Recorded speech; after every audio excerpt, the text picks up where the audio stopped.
God Hand is, well, quite an infamous video game. It released in 2006 to incredibly middling reviews, including the 3 out of 10 from IGN that people still clown on to this day. Since then, the game has gained quite the reputation for being an incredibly hard beat-em-up game, and has garnered quite the cult following. It was the final release of the studio Clover Studio, and was directed by the Shinji Mikami, the man who directed Resident Evil 4, and later one of my favorite games, Vanquish. A lot of Clover Studio even went on to join up in Platinum Games, so there's a lot of crazy action game lifeblood in here. And for my birthday, I decided it would be fun to get drunk and stream it for the first time, and it's really, really, really weird. It's good. Like, surprisingly good, but it's also unbelievably fucking weird. So let's get into it. This game's plot is fairly straightforward, honestly erring more on the side of non-existent. You play as Gene, the most protagonist of all action game protagonists, with his immaculate fit and heavenly gooning arm. You go from place to place ordered by the beautiful Olivia early on under the guise of Good Samaritanism, and later on just, well, whatever and wherever without any real explanation. You beat the shit out of bad guys and demons, and that's pretty much the whole plot. I honestly kinda like it being this light because I don't really need that deep of an excuse to beat the fuck out of bad guys, and given the goofy nature of this game, a plot that gets too deep could easily end up being a little pretentious and confusing the vibe. Now let's talk about the really, really good stuff, the gameplay. This game is absolutely insane. You may have played a crazy action game before, like Devil May Cry or Metal Gear Rising, and this game might not have quite as much polish as those, but it is unlike anything else. First off, the game lets you customize a whole slew of different moves, from your jab combo to a variety of command inputs from a list of over 100 different techniques. I've played a lot of action games, and I've never quite had one where you can customize everything, including your basic attack combo. It's really cool. Now, this kind of combat depth is all but doubled, maybe even tripled, when you start including the universal gameplay mechanics, specifically the dodge. I've always been a fan of really good dodges in video games. I've always been an evasion user in Monster Hunter, and honestly, the dodge in this game feels like evasion +2 on steroids. It's absolutely incredible. First off, the dodge is mapped entirely to the right stick, think God of War style, which can be slightly jarring as Gene actually moves on tank controls, but that decision makes a lot of sense when you include the dodge stick. You get 4 different dodges, a left, a right dodge, a huge backflip dodge, and a standing kind of spot dodge, and they're all incredibly useful. The back dodge gives a metric fuck ton of iframes and lets you reposition. Side dodging is excellent for any sort of move canceling, which don't worry, we'll get to that. And the spot dodge is basically invincibility mode for any moves that aren't a huge boss AoE or something. You spam the spot dodge and you'll completely evade any normal attack combos from your enemies, and you'll stay right in their face to counterattack when their attack string ends. But dodging isn't just for defense. No. Because this dodge cancels any attack animation you're in, no matter what part of the animation you're in. This makes dodge canceling heavy-hitting attacks like the roundhouse kick to dish out an uninterrupted onslaught of attacks incredibly fucking fun. Up until the enemy guards, of course. But don't worry, you can set a guard break technique and that will, well, guard break. This will put an enemy in a super vulnerable state where you can hit them with anything, including huge launches that can lead to an infinite juggle, especially against a wall when you can just dodge cancel roundhouse enemies to death. Hit enemies enough in a fast enough time frame and you'll even stun them, where they sit still for a few seconds and you can use a reaction command to truly beat the shit out of them. You can even pick up various equipment like swords or sledgehammers or even a big bazooka. Then, on top of all of that, you've got your special powers. You've got your God Hand, which makes Gene completely invincible, powers you up, and prevents enemies from guarding your moves. Then you've got the roulette moves. As you pick up drops from enemies or crates, which are typically things like health refills or money, you'll occasionally also pick up some cards, which give you access to the roulette moves, which are incredibly powerful moves with a variety of different effects. There's things like the chain yanker, which pulls an enemy to you and then stuns them, letting you do kind of whatever you want to them, or the head slicer, which straight up decapitates people. Or my personal favorite, the home run god, where you summon a giant baseball bat and send those enemies far, far above the green monster. It's a baseball reference. It's the left field wall at Fenway Park if you're a Red Sox. It's my channel, I get to make sports references if I want to. Now you may be thinking, how is this game hard at all? When you have an incredibly strong dodge that cancels every single move and makes you dodge nearly everything, or a guard break so enemies can't defend, and big special moves that do a shitload of damage, or a super mode that actually makes you invincible. Well, well, well, dear watcher, this game is a motherfucker and a half. This game does not play like traditional crazy action games where you're kind of free to do whatever you want on everything except for the highest difficulties. Now don't get me wrong, you get the same really cool like fighting and combo expression that you do from those games, but this game kind of requires you to break it. If you aren't dodge canceling your big moves, abusing the dodge iframes, making sure to get the most of your stuns by making sure to do more animation cancels before you do the reaction button, and using your God Hand mode, you will be beat to death. I played the game on normal difficulty and it tested me, especially the later sections where it just throws a bunch of really strong regular fodder enemies at you, and I'm no stranger to hard video game challenges. The game works on a kind of dynamic level system, not unlike Resident Evil 4, which, as I mentioned earlier, was also directed by Shinji Mikami. Nice!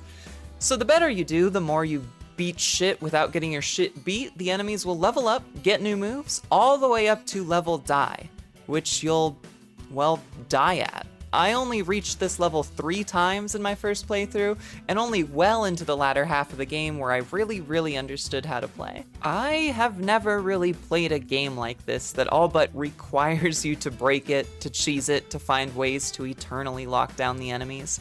If you give the enemies a chance to fight back, they will obliterate you, especially when you get to some of the later portions of the game I mentioned earlier with the huge hordes of powerful enemies. To take a line from the theme song of one of my favorite franchises, it's kill or be killed. No more heroes, it's kill or be killed. Fights in this game often boil down to trial and error until you find the most efficient way to either quickly take out the small fry and stun lock the big guys, or end up using your roulettes and God Hand to finish the fight as fast and as painlessly as possible. And this is where the game really shows its strengths. There's so many techniques and so many roulettes that each person can kind of make a gene that perfectly fits their fighting style. For me, it was fast jabs to bring up an enemy's block, a guard breaker, a launcher, and a huge fist move that, in the right position, can set up an infinite okizeme. For reference, okizeme is a fighting game term that refers to when you are attacking your opponent as they're recovering from a knockdown, kind of forcing them to act in a specific way or do a certain option on wake up. Sorry, I got a little into the weeds, but I like fighting games, so I wanted to explain it. My personal favorite gameplay video of this game was a challenge run done by Crazy Boy, where he uses super fast jabs to rack up stun damage, and a variety of both vertical and horizontal launchers to hit enemies into each other and the wall. This game has an unbelievable amount of options that I'd be surprised if you can't find a set of moves that you fall in love with. It certainly helps that while you beat up bad guys, you have an absolutely wild soundtrack backing you up. The regular stage music is honestly borderline calming, catchy, and honestly getting a little close to like royalty-free music, but with a bit of spice to it. Honestly, it sounds a lot like the stage tracks for No More Heroes, and oh shit, it's actually made by Masafumi Takada, the guy who did Killer 7 and No More Heroes music, and later worked with Shinji Mikami again for Vanquish. Anyway, the stage music keeps you level and locked in while you progress through the various enemies, and then the boss music goes absolutely nuts. My personal favorite is Devil May Sly, nice reference by the way, the boss music for my favorite character. The music adds so much to this game, and honestly, it might be because I'm just a bit of a fangirl for Masafumi Takada's tracks, but it's hard to deny just how integral to the vibe of this game the music is. And now is actually an excellent time to talk about the vibe of this game because, I'm not gonna lie to you, it's really weird. I think the biggest reason for this is the game came out in the mid-2000s, which was, well, a different time with regards to humor. The game is goofy and lighthearted, but certainly has some problematic stereotypes and some excessive imagery. Spanking! Oh, I don't know about this, might be hella problematic. Wait just a minute here. Nice. Oh no!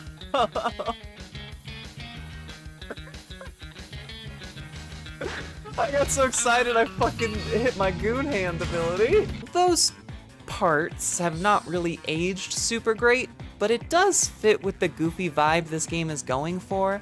For example, the dash that Jean gets kinda looks like he's about to poop his pants. Help me, poop run!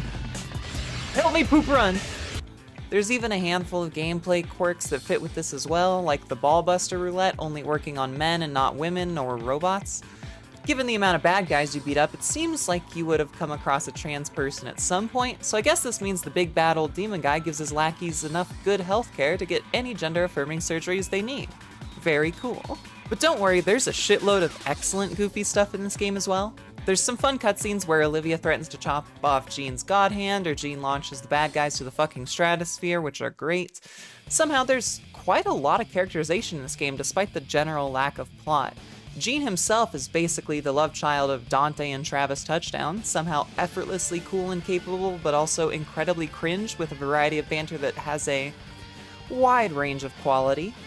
Then there's the character that was basically designed to suit my specific tastes, the edgy blonde twink antagonist. His boss fights are also the best in the game in my opinion, but I'm an absolute sucker for action games where you fight an equal, whether it be Virgil in Devil May Cry or Henry Cooldown in No More Heroes. These fights are always a dream come true for me. Then we've got the rest of the demon antagonists, which at the very least I can say are all incredibly unique.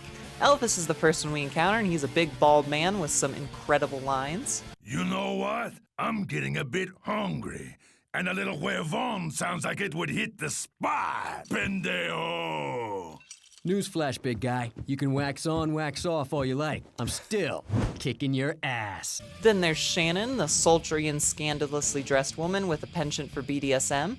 Then there's the old man, who kind of doesn't actually get a lot of characterization, but he's a big boss, so what more do we need? And that's not to mention all of the random recurring characters like the wrestling gorilla, the Sentai fighters, the guy with drum boobs, or the random katana man. This game has left me saying what the fuck more than any other game in recent memory, and honestly I love it for that. I could almost never expect what was going to come up next, even as the finale of the game began to close in. That wrestling gorilla even comes back for the final boss rush before the final fights. And that's God Hand. A weird beat-em-up game that feels like a fighting game with no rules. It's one of the best beat-em-up games I've ever played, and it feels a lot like other games or franchises that I adore, while still standing out as its completely own thing. There's honestly nothing like God Hand, and I doubt there will ever be anything like it again. I can honestly see why this game got such middling reviews on release, and why it's got such a reputation for being difficult. This game may at first glance seem like a regular old action game, but the depth you can pull from it, and honestly what the game requires from you, is not easily deciphered. But it has cemented itself as one of my favorite games of all time, and if you've ever thought about giving this game a try, absolutely do. And then when you get your ass beat, watch a no damage run on YouTube, and you'll see just how crazy you can actually get in this game. It's got a somehow cringy and cool protagonist, a terrifying female partner, and a cute blonde edgy twink antagonist, which actually reminds me, I need to check AO3 for Jean Azel fix. And oh my god, there's only 4 fix in total. For God Hand. I guess it's time for me to learn to write my own smut. God Hand is an incredibly unserious game, but it's very charming, however has humor that's kind of resolutely set in the mid-2000s. It feels like a strange, weird, obtuse, and challenging relic from nearly 2 decades ago, but it's also incredibly fun, strangely charming, and absolutely one of a kind. Got a demon, what am I? It's time for me to choose my path. The power of my God Hand, no evildoer will get past. Hand to hand or fist to fist, kick your nuts or twist your wrist. God power keeps my pimp hand strong, so trust me or you won't last